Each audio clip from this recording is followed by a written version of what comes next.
नियंत्रण अभियान के दूसरे चरण की हुई शुरुआत। मुख्यमंत्री योगी आदित्यनाथ ने कहा, कोरोना की तरह संचारी रोगों से भी डटकर करेंगे मुकाबला।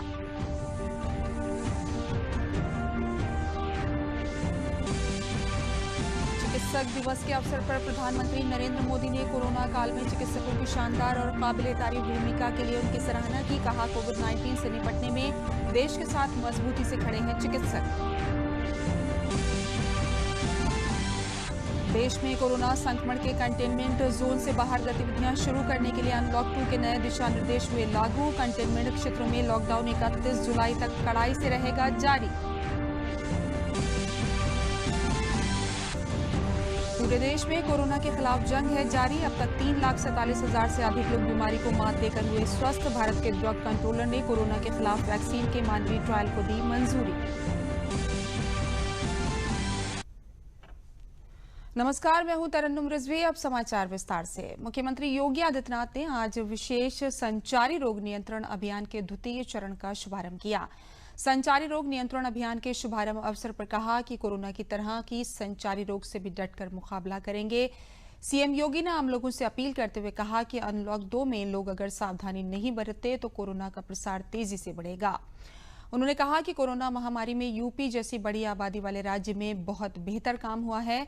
आज कोविड-19 अस्पतालों में करीब 1.5 लाख बेड हैं। जल्द जांच को बढ़ाकर 30,000 प्रतिदिन किया जाएगा। मुख्यमंत्री योगी आदित्यनाथ ने कहा कि वर्ष 2016 और 2017 में यूपी में सिर्फ इंसेफ्लाइटिस से प्रतिवर्ष 600 से ज्यादा मौतें होती थीं। यदि इसके बाद के वर्षों के आंकड़े देखें तो लगातार इन मौतों की संख्या कम हुई है। वर्ष 2019 तक ये घटकर 126 तक आ गई थी। उन्होंने कहा कि जिस प्रकार से इस वर्ष कोरोना काल में स्वच्छता और सैनिटाइजेशन का अभियान चला, उससे इन मौतों में और कमी आएगी। मुख्यमंत्री योगी आदित्यनाथ ने इस अवसर पर विशेष सफाई दल को हरी झंडी दिखाई। ये सफाई दल पूरे प्रदेश में गांव और मोहल्ले में जाकर सफाई और सैनिटाइजेशन का काम करेगा। लोगों को उल्टी, दस्त, जेई व एईएस आदि संचारी रोग से बचाने के लिए उन्हें जागरूक किया जाएगा। ये अभियान 31 जुलाई तक चलेगा। इंसेफ्लाइटिस हो, मलेरिया, फाइलेरिया, डेंगू, कालाजार, चिकनगुनिया, डायरिया, ये सभी प्रकार की बीमारियां किसी न किसी रूप में थोड़ी सी असावधानी से किसी के लिए भी जानलेवा साबित हो सकती है। इसलिए इसके प्रति जन जागरूकता के व्यापक अभियान को लेने के साथ ही बचाव के व्यापक कार्यक्रम को आगे बढ़ाना है। छोटे से अभियान के कारण कैसे व्यापक पैमाने पर जनहानि को रोका जा सकता है। 3 वर्ष के दौरान प्रदेश के अंदर जो कार्यक्रम हुए हैं, 2016 में प्रदेश में अकेले इंसेफ्लाइटिस से मौत 600 से ज्यादा होती है।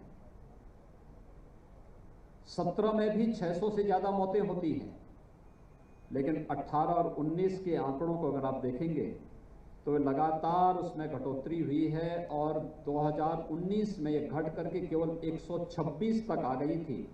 और मेरा अनुमान है कि इस वर्ष जिस तरीके से कोरोना वायरस में व्यापक जन जागरूकता के कार्यक्रम, स्वच्छता और सैनिटाइजेशन का कार्यक्रम चला, इसे हम निरंतर और तीव्र गति के साथ आगे बढ़ा दें कि मौत के आंकड़े इस वर्ष भी विगत वर्ष की तुलना में आधे से भी हम और भी न्यूनतम स्तर पर लाने में सफल हो सकते हैं, जिसमें नगर विकास, ग्राम्य विकास, पंचायती राज, महिला और बाल विकास, बेसिक शिक्षा, माध्यमिक शिक्षा, दिव्यांगजन कल्याण विभाग, इन सभी को एक साथ जोड़ करके हर विभाग अपने अपने स्तर के कार्यों को समयबद्ध ढंग से आगे बढ़ा सके। इस दिशा से जो कार्यक्रम प्रारंभ हुआ है, मैं धन्यवाद दूंगा स्वास्थ्य विभाग को कि कोरोना की जंग में बेहतर लड़ाई लड़ने के साथ ही पूरे देश के अंदर और दुनिया के अंदर उत्तर प्रदेश जैसे भारी भरकम आबादी के राज्य में न केवल बेहतरीन स्वास्थ्य सुविधा देने का प्रयास अपने स्तर पर स्वास्थ्य विभाग ने प्रारंभ किया, जिसमें इंफ्रास्ट्रक्चर डेवलपमेंट से लेकर के टेस्टिंग लैब्स की फैसिलिटी को बढ़ाने को लेकर के बेहतर उदाहरण प्रस्तुत किया है अंतर विभागीय समन्वय के माध्यम से। और हर एक विभाग ने लग करके इस पूरे कार्यक्रम को सफलतापूर्वक आगे बढ़ाया। 24 करोड़ लोग उत्तर प्रदेश के अंदर कोरोना कालखंड में भी भारत सरकार के सहयोग से पूरी तरह सुरक्षित अपने आप को महसूस कर रहे हैं।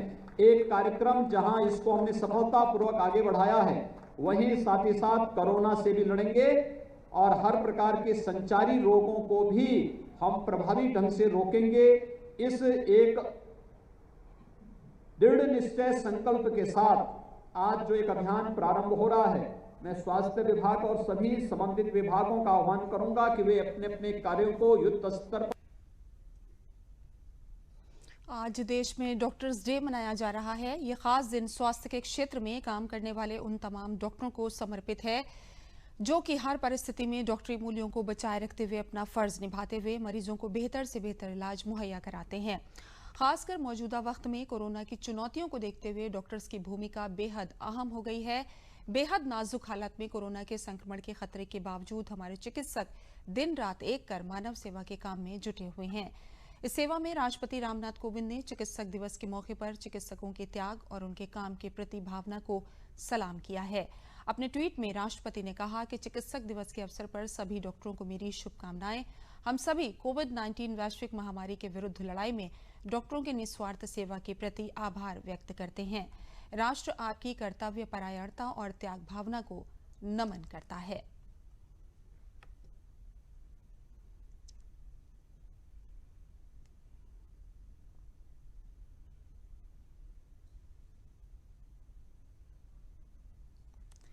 इस मौके पर प्रधानमंत्री नरेंद्र मोदी ने भी कोरोना काल में डॉक्टर्स की शानदार और काबिले तारीफ भूमिका के लिए उनकी सराहना की है और उनके सम्मान में एक वीडियो भी साझा किया है।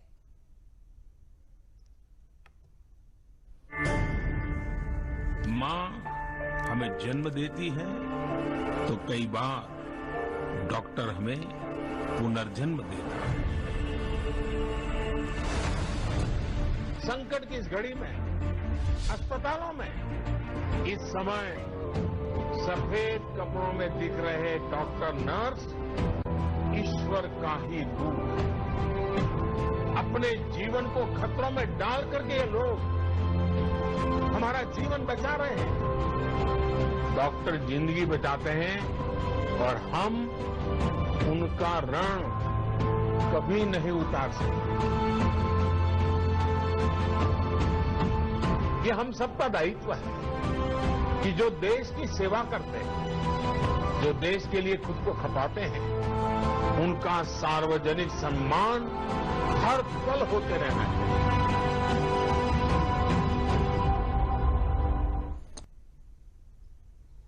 आज नेशनल डॉक्टर्स डे मनाया जा रहा है। इस मौके पर कोरोना जैसी महामारी के दौरान दिन रात जन सेवा में लगे ऐसे तमाम डॉक्टरों को सम्मानित किया गया।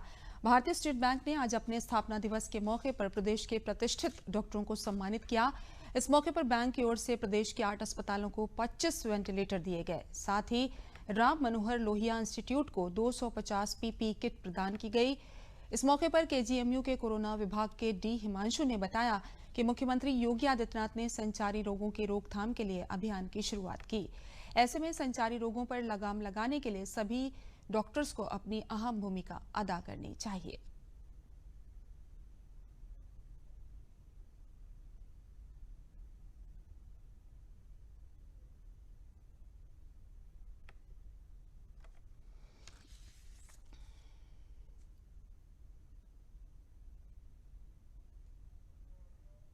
और इस विषय में मैं कहना चाहूँगा कि दोनों जो डॉक्टर्स एंड बैंक के जितने कर्मचारी हैं पिछले 4 महीने से काफ़ी आप जानते हैं इस कोविड की जो परेशानी चल रही है उस पर काफ़ी लोग एक्टिव रहे हैं।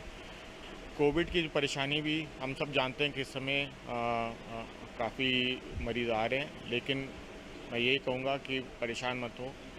देखा गया अब में कि जल्दी जिस रेट पे चल रहा है हो सकता है कि हम लोग पीक पहुँच कर फिर 1-8 महीने में धीरे धीरे घटने लगेगा।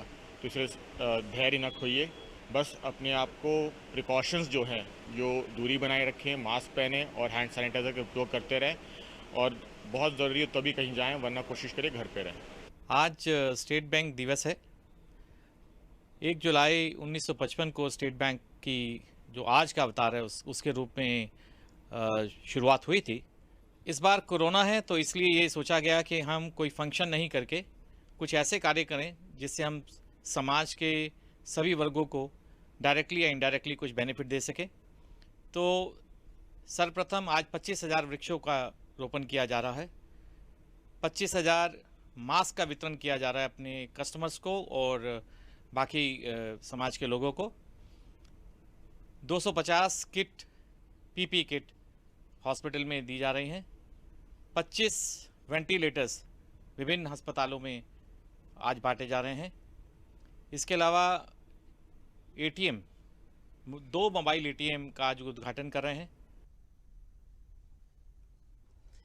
प्रधानमंत्री नरेंद्र मोदी ने आज नेशनल चार्टर्ड अकाउंटेंट्स दिवस पर भी बधाई दी है। अपने ट्वीट में पीएम मोदी ने कहा कि एक स्वस्थ और पारदर्शी अर्थव्यवस्था सुनिश्चित करने में हमारे मेहनती सीए समुदाय की प्रमुख भूमिका है।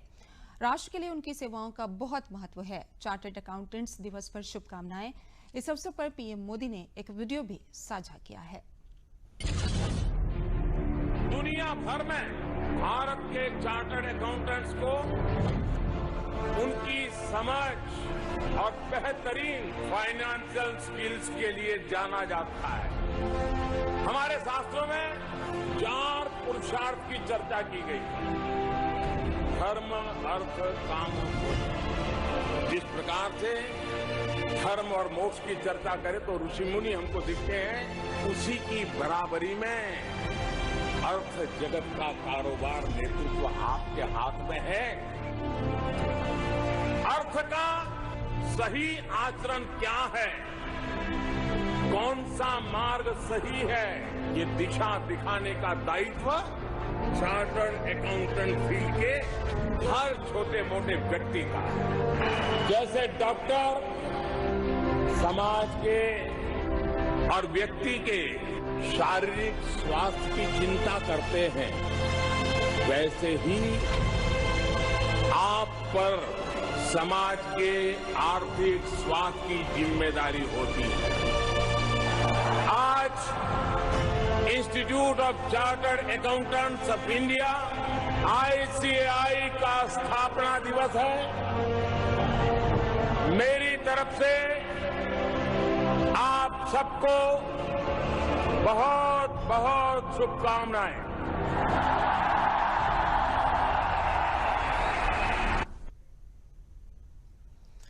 कोरोना संक्रमण के कंटेनमेंट क्षेत्रों से बाहर गतिविधियां शुरू करने के लिए अनलॉक 2 के नए दिशा निर्देश लागू हो गए हैं। निर्देशों के मुताबिक कंटेनमेंट क्षेत्रों में लॉकडाउन 31 जुलाई तक कड़ाई से लागू किया जाएगा। अनलॉक 2 के नए दिशा निर्देशों के तहत स्कूल, कॉलेज और कोचिंग संस्थाएं 31 जुलाई तक बंद रहेंगी। केंद्र और राज्य के प्रशिक्षण संस्थानों को 15 जुलाई से खोलने की अनुमति होगी और अंतर्राष्ट्रीय हवाई यात्री सेवा पर रोक जारी रहेगी। गृह मंत्रालय के अनुमति के मुताबिक ही इसमें छूट मिलेगी। साथ ही मेट्रो रेल बंद रहेगी। Cinema hall, gym, swimming pool, मनोरंजन पार्क, थिएटर, असेंबली हॉल ये सभी 31 जुलाई तक बंद रहेंगे। सामाजिक, राजनीतिक, खेल, मनोरंजन, शैक्षणिक, सांस्कृतिक और धार्मिक समारोह पर पाबंदी जारी रहेगी। साथ ही रात 10 बजे से लेकर सुबह 5 बजे तक कर्फ्यू लागू रहेगा। कंटेनमेंट जोन के बाहर राज्यों को इसमें ज्यादा अधिकार दिए गए हैं। साथ ही अंतर्राज्यीय परिवहन और लोगों के आवागमन पर कोई रोक नहीं है।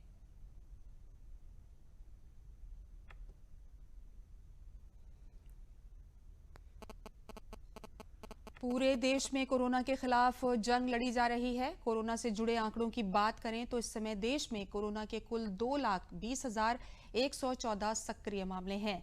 अब तक 3,47,978 लोग बीमारी को मात देकर स्वस्थ हो चुके हैं। वहीं 17,400 लोगों की अब तक कोरोना के कारण मौत हो चुकी है। इस बीच एक अच्छी खबर यह है कि भारत बायोटेक के अध्यक्ष और प्रबंधन संचालक डॉक्टर कृष्ण एला ने बताया है कि drug controller general of India यानी DCGI ने कोवैक्सीन की ह्यूमन ट्रायल को मंजूरी दे दी है। इसके प्री केमिकल ट्रायल कामयाब रहे थे। इसके बाद इंसानों पर ट्रायल को मंजूरी दी गई है। भारत बायोटेक ICMR और राष्ट्रीय वायरोलॉजी संस्थान पुणे के सहयोग से पब्लिक प्राइवेट पार्टनरशिप के तहत कोवैक्सीन को विकसित कर रहा है। We are proud to announce Covaxin, a live inactivated vaccine that is being developed at Bharat Biotech in partnership with ICMR and National Institute of Virology, Pune, and a public-private partnership. And we are happy to say that this vaccine strain was isolated from NIV Pune and manufactured at Bharat Biotech and going to be conducted clinical trial in India. We are happy to say that DCGI gave a nod for conducting phase 1 and 2 clinical trial soon. Pakistan से राजस्थान और फिर UP में आने वाली टिड्डियों के दल के खौफ के साए में अब कुशीनगर के किसान भी जीने को मजबूर हैं। कुछ देर में ही फसलों को चट कर जाने वाली टिड्डियों के आने से कुशीनगर के किसान चिंतित हैं। जिले के किसान टिड्डियों के आने से बेहद डरे हैं, जिसके कारण किसान अपने खेतों में रखवाली कर रहे हैं। पिछले 3 दिनों से जिले के कई इलाकों में टिड्डियों का दल घूम रहा है, जिसके कारण किसानों का पूरा परिवार खेतों की रखवाली कर रहा है। टिड्डियों की भनक पाते ही किसान अपने परिवार सहित खेतों में जाकर थाली बजा रहे हैं, जिसमें टिड्डियां भाग जा रही हैं। फसलों को टिड्डियों के प्रकोप से बचाने के लिए प्रशासन भी तैयार है। कृषि विभाग के अधिकारी कैंप करके हालात पर नजर रखे हैं। जहां भी टिड्डियों के आने की भनक मिलती है, वहां फायर ब्रिगेड की गाड़ियों की मदद से रासायनिक दवाओं का छिड़काव किया जा रहा है, जिससे टिड्डियों का दल या तो भाग जा रहा है या फिर उनकी मौत हो जाती है।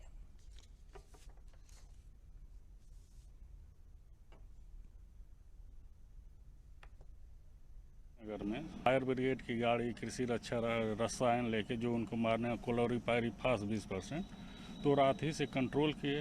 हमारे पास पर्याप्त दवा है। चीनी मिल के भी पास 600 लीटर दवा है।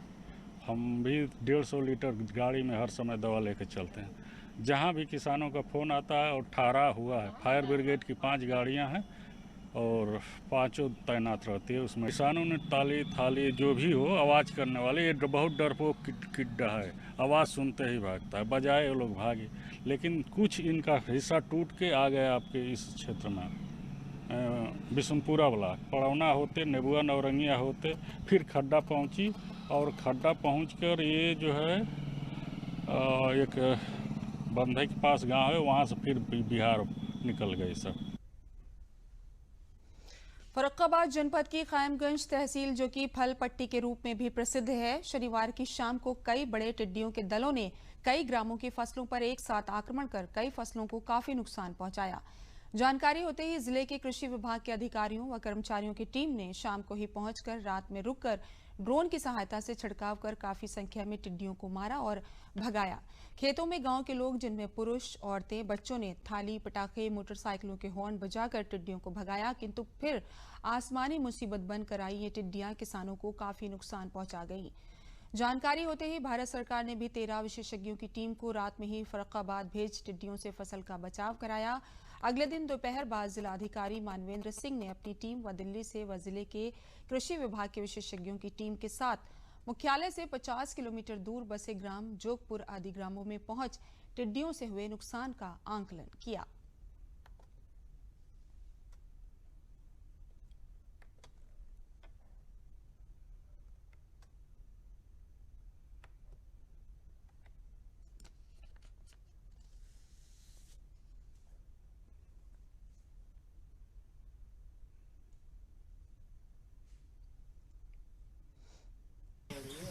देखिए, यहाँ पर टिड्डी दल आया हुआ है और लगभग 5 किलोमीटर के दायरे में इसका प्रभाव है। तो कल से हमारी टीमें लगी हुई हैं। एक टीम भारत सरकार से आई हुई है और 2 टीमें हमारी हैं। जितने भी संसाधन हमारे पास हैं उनका हम उपयोग कर रहे हैं और उनके माध्यम से हम इंसेक्टिसाइड का छिड़काव करवा रहे हैं, जिससे कि अधिक से अधिक संख्या में मारी जाए। तो काफ़ी संख्या में मारी गई हैं, बस हल्की फुल्की सी है, जो आज रात में जब ये सेटल कर जाएंगी तो फिर इस बार हम लोग इंसेक्टिसाइड का छिड़काव करवाएंगे और जो भी नुकसान है उसका हम लोग उसका आकलन करवा रहे हैं और जो सीमा से अधिक नुकसान होगा तो उनको कंपनसेशन भी दिया जाएगा। ग्रामीण क्षेत्र की महिलाओं को स्वयं सहायता समूह के जरिए आत्मनिर्भर बनाने के लिए राज्य ग्रामीण आजीविका मिशन अनेकों योजनाएं संचालित कर रहा है। महिला किसान सशक्तिकरण परियोजना समूह की महिलाओं में बदलाव ला रहा है। इसी को देखने पहुंचे जिलाधिकारी, एसपी और डिप्टी कमिश्नर ने महिलाओं के साथ धान की रोपाई कर उनका हौसला बढ़ाया। इसके साथ ही अधिकारियों ने भारत माता ग्राम संगठन के गणेश स्वयं सहायता समूह की महिलाओं की ओर से तैयार की गई पोषण वाटिका, किचन गार्डन, बोरा बगीचा, वर्मी कंपोस्ट, जैविक विधि से तैयार की गई खाद को भी देखा। साथ ही महिलाओं के साथ बैठक कर कार्य की चर्चा की।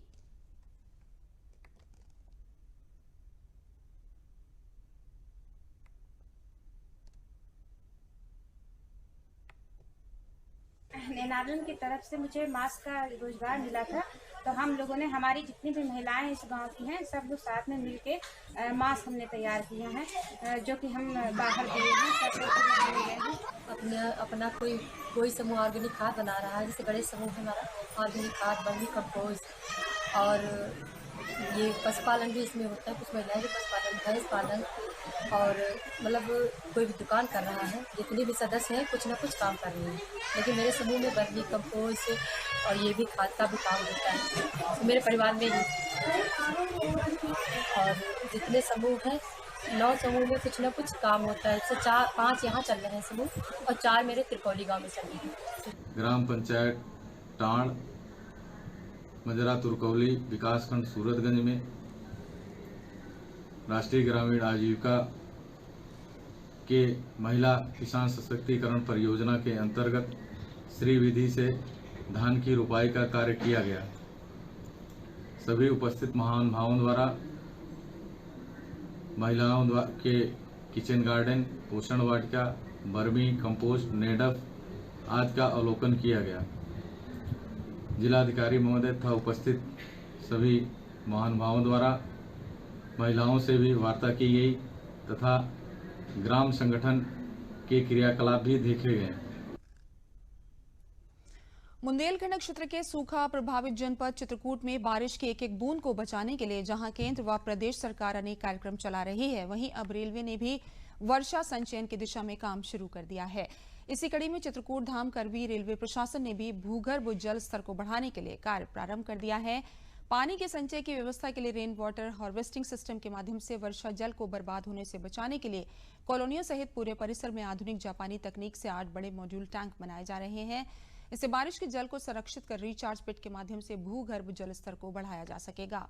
इसकी खास बात यह है कि इसमें छतों एवं ग्राउंड से आने वाला पानी पूरी तरह छनकर स्वच्छ जल के रूप में ही धरती के अंदर बोर के माध्यम से जाएगा। रेलवे की इस पहल का स्थानीय नागरिकों ने भी स्वागत करते हुए कहा कि गर्मियों में यहाँ पानी की बहुत किल्लत रहती है। ऐसे में वर्षा जल को संरक्षित करने से निश्चित ही वाटर लेवल बढ़ेगा और बारिश का पानी भी बर्बाद होने से बचेगा।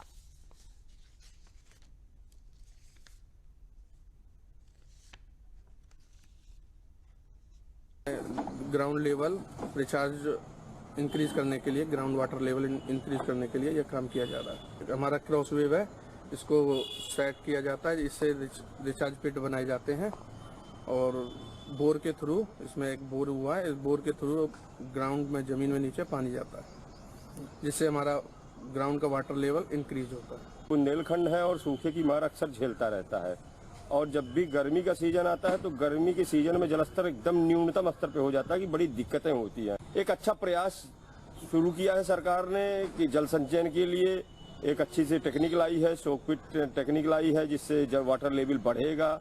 और सबसे अच्छी टेक्निक मुझे, मेरी जब वार्ता हुई, मैंने पता किया तो उन्होंने कहा कि स्वच्छ जल मिलेगा। ये एक अच्छी बात है, हमारा जो वर्षा का पानी है वो बर्बाद ना हो और हम उसे कैसे कलेक्ट करके और उपयोग में ला सकें। तो ये एक अच्छी पहल है और मैं इस पहल का स्वागत करता हूँ। ये जो वर्षा का पानी जो क्वार्टरों पर, छतों पर आया और वहाँ से फिर बह के नदी नाले में जाके वेस्ट हो जाता है, उसको बचाने के लिए क्या किया जा रहा है कि वहाँ पे वो पानी व्यर्थ ना जाए और उस पानी को साफ करके बोर में डाल दिया जाए, जिससे कि जो भूमि ग्राउंड वाटर का जो लेवल है वो रेज हो, यानी कि भूमिगत पानी रिचार्ज हो सके।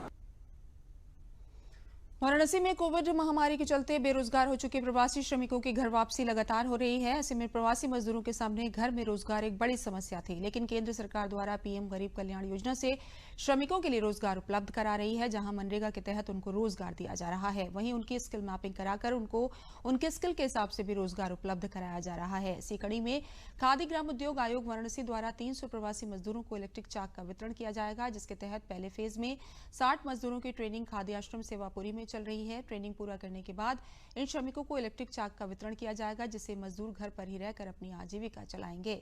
विभिन्न प्रदेशों से आए श्रमिकों ने प्रधानमंत्री को धन्यवाद देते हुए कहा कि इन प्रवासी मजदूरों को इलेक्ट्रिक चाक मिल जाने से हम घर पर ही परिवार के साथ रहकर काम करेंगे और इलेक्ट्रिक चाक मिलने से हमारी आय ज्यादा होगी और हमें बाहर नहीं जाना पड़ेगा। रहता था वहाँ पे लॉकडाउन की वजह से 2 महीने हम लोग वहाँ पे थे। लॉकडाउन आने की वजह से हम लोग गाँव आए।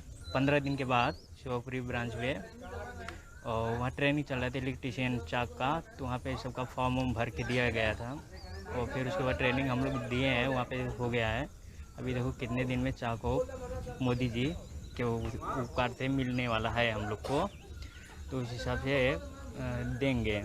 और चाक को मोदी जी के आवेदन से सब मतलब हम लोग परिवार में रहेंगे यहाँ पे। वो बाहर जाने की कोई आवश्यकता, जब हम लोग को यहाँ पे सुविधा हो जाएगी तो हम लोग बाहर जाके क्या मिलेगा वहाँ पे। और हम लोग यहाँ पे हर चीज़ करेंगे, जो कुम्हार बनाते हैं मिट्टी का, जो मतलब कि पुरवा हुआ दिया हो गया और हर चीज़ जो मिट्टी का बर्तन है हर चीज़ बनाएंगे हम लोग, ताकि बाहर जाने की कोई हमें ज़रूरत नहीं है। हम लोग मैं फतेहपुर में रहता था इस कोरोना के पहले, और जब से कोरोना स्टार्ट हुआ है, जब गाड़ी चलने लगी, बस चलने लगी, तो हम अपने गांव आ गए। और गांव आने पर पता चला कि हमारे ब्लॉक में जो खादी ग्राम उद्योग है वहाँ पे ये इलेक्ट्रिक चाक का प्रशिक्षण हो रहा है। प्रशिक्षण देने के बाद हम लोगों को चाक मिलेगा और हम उस चाक से अपने परिवार के बीच ही रहकर उस अपने जो कुल्हड़ बनाते हैं, गुल्लक बनाते हैं, ये बिजनेस करेंगे।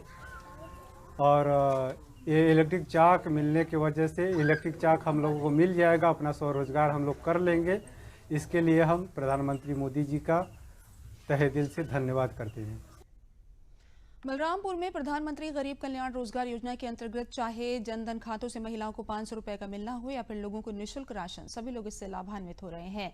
बाहर से आए प्रवासी श्रमिकों को जहां त्वरित गति से मनरेगा में काम दिया गया, वहीं कुशल व अकुशल श्रमिकों का डेटा तैयार कर उनको भी काम देने की तैयारी की जा रही है। जनधन खाते से मिले पैसे व राशन पाने वाले लाभार्थियों ने इसके लिए सरकार का आभार प्रकट किया। जिला उद्योग केंद्र के उपायुक्त हर्ष प्रताप सिंह ने कहा कि बाहर से आए प्रवासी श्रमिकों का डेटा तैयार किया जा रहा है, जिन्हें जिले में चल रहे छोटे छोटे उद्योगों में उनके कार्यकुशलता के अनुसार काम दिलाया जाएगा। मुख्य विकास अधिकारी अमनदीप डोली ने बताया कि मनरेगा के तहत प्रवासी श्रमिकों को तुरंत काम देकर इसका जो पहला एस्पेक्ट है उसको हम लोग मनरेगा के थ्रू प्लेसमेंट सेंटर के द्वारा भी अब उनको समायोजित का जो करने का टारगेट प्रयास था किया जा हमारा, रहा है। उससे ज़्यादा ही लोग 84,000 लोग अभी एंगेज्ड हैं। और हम लोगों ने प्राइवेट सेक्टर्स में जो चेंबर ऑफ इंडियन इंडस्ट्रीज़ है उससे CSR के थ्रू हम लोगों ने एक प्लेसमेंट सेंटर या मॉडल करियर सेंटर यहाँ पे ज़िले में सिर्फ यूपी में एक ही जगह है, बलरामपुर में खुला है, जिसमें हम लोगों ने अराउंड 13,000 प्लस जॉब्स आइडेंटिफाई करे हैं प्राइवेट सेक्टर के। मैं पहले लुधियाना में रहता था, उसके बाद में मेरा लॉकडाउन हुआ, उसके बाद मैं अपने घर आया, मेरे को नरेगा में काम मिल गया है। मैं ऑलरेडी अपने घर पे रहना चाहता हूँ। मोदी जी को बहुत धन्यवाद। मैं हरियाणा पानीपत में रहता था, मेरा काम नहीं चलता, परेशानी बहुत ज़्यादा था। एक वक्त मेरा यहाँ पानीपत में घर आ गया माधव मिश्र में, यहाँ नरेगा में मुझे काम मिल गया, यहाँ अपना आराम से करके खा रहा। 3 महीना 500 रुपया मिला है, मेरे घर का खर्चा चला, हमारे लड़के बच्चे जिए। मोदी जी का बहुत बहुत धन्यवाद। मार्च महीने में जब लॉकडाउन का अनाउंस हुआ तो हम लोग बहुत काफ़ी घबरा गए। इसी बीच हमारे प्रधानमंत्री ने गरीबों के लिए जो अंत्योदय कार्ड और जो श्रमिक हैं नरेगा वाले, इन लोगों के लिए बहुत बड़ा कदम उठाया और गरीबों के लिए राशन का अनाउंस किया, जो हम लोग को 3 महीने से बराबर मिल रहा है। उसी से हम लोग का थोड़ा मदद मिला। इसको हम प्रधानमंत्री मोदी जी का बहुत आभार व्यक्त करते हैं। केंद्र सरकार ने 59 मोबाइल ऐप को बैन करने के फैसले के बाद अब गूगल प्ले स्टोर और एप्पल स्टोर से टिकटॉक ऐप को अपने प्लेटफॉर्म से हटा दिया है। केंद्र के इस फैसले का प्रदेश के युवाओं ने स्वागत किया है। युवाओं ने कहा है कि इन मोबाइल ऐप के बैन होने से चीन को आर्थिक नुकसान होगा और देश में आत्मनिर्भरता बढ़ेगी। मुझे लगता है कि पहले ले लेना चाहिए था, जिस तरीके से चाइना और भारत की सीमा विवाद एक लंबे समय से चल रहा है। क्योंकि इस तरीके से हम गाहे बगाहे उनको एक बहुत बड़ा आर्थिक फ़ायदा लगातार पहुंचाते जा रहे थे। लेकिन देर आए दुरुस्त आए, सरकार ने एक उचित कदम उठाया 59 एप्लीकेशंस को बंद करके। इसका एक बड़ा बृहद फ़र्क चीन की अर्थव्यवस्था पर पड़ने वाला है। इसके अलावा हम जिस दिशा में भारत बढ़ रहा है आत्मनिर्भर, और हम जिस तरीके से स्टार्टअप जैसे तमाम विषयों को भी हम बहुत प्रमुखता से रखते आ रहे हैं, उस लिहाज से भी ये इन ऐप चाइनीज़ ऐप को रोकना देश की अर्थव्यवस्था और देश के नव युवाओं के लिए जो एक नई रोजगार परक एप्लीकेशंस और तमाम इस तरह की गतिविधियों को आगे बढ़ाना चाहते हैं, उसके लिए अच्छा है। तो ये स्टार्टअप की दृष्टि से भी अच्छा है, और चाइनीज़ आर्थिक जिस तरीके से हम इनडायरेक्ट अटैक करके उन पर किस तरीके से कंट्रोल कर सकते हैं, उस लिहाज से भी अच्छा है। इसी के साथ समाचार समाप्त हुए। नमस्कार।